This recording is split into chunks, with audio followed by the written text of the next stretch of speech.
Welcome to the BJCP training program from the Brewers Anonymous Homebrew Club. In this video, we are going to see how the score sheet itself is going to help us in our exam.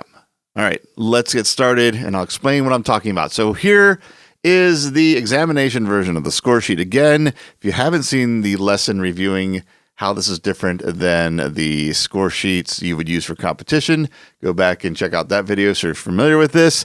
And let's jump right to where the score sheet is going to help you by basically telling you what you need to do in a very large chunk of your not only examination process, but your examination score. And that is right in here where we're going to note our evaluations. Each one of these characteristics literally tells you what you need to be doing. Let's take a closer look at aroma to see what I'm talking about. Here's the aroma section.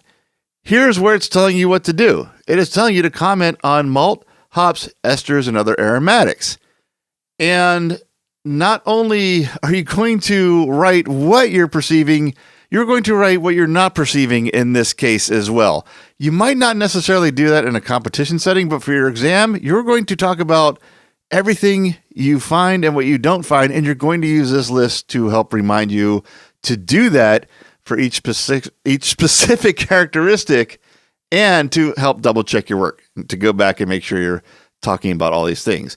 In this case, let's say, what could it even be? Let's pick a really hoppy double IPA. You're gonna know you got a lot of hop character. It's citrus, orange, a little bit of grapefruit, pith with some light to delicate grassiness. Malt character is slightly grainy with a hint of caramel. Let's say there's an underlying little bit of maybe perfume aroma like. What you're not getting is any esters. Maybe you don't say that on a competition score sheet, but on this score sheet, you're going to say no ester aromas detected. You're going to acknowledge everything on this list, not only with this one, but also with appearance as well. You're going to comment on color, clarity, head, and then head is broken down into three more characteristics: retention, color, and texture. And again, you're going to note what you see in every one of these or what you don't see and specifically call that out. This, of course, moves on to flavor. Flavor is going to be the biggest one. As you see here, you had a comment on malt, hops, fermentation characteristics, balance, the finish and aftertaste, and other flavor characteristics. This also is found in mouthfeel. Mouthfeel is going to want to have you describe the body, the carbonation, warmth, creaminess, astringency, and other palate sensations. This is the biggest one where you're probably going to be noticing things you don't detect. Astringency, being one, and warmth probably the most common.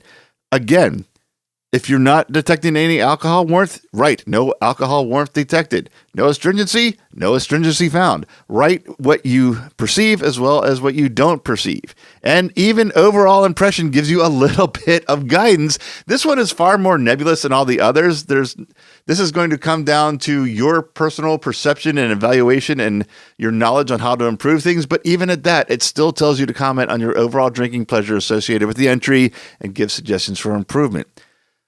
Let this score sheet help you. The more you give details of what you're evaluating and perceiving in the beer, that only helps you in this, unless it is so far off, which with the right amount of preparation and training is less likely to happen. But the thing that it's going to hurt you the most is under explaining and under describing what you're experiencing, including those things you aren't experiencing. Again, you may not want to do that in a competition just for the sake of time, but this is not a competition. This is your exam. The more, the better. Let this sheet help guide you so you don't miss any of those, and also use it to double check your work if you have the time. That is it. And I will attach this score sheet again to this lesson. If you want to download it and use this to practice in upcoming lessons, feel free to do so. The more prepared you are, the better off you're going to be for the exam.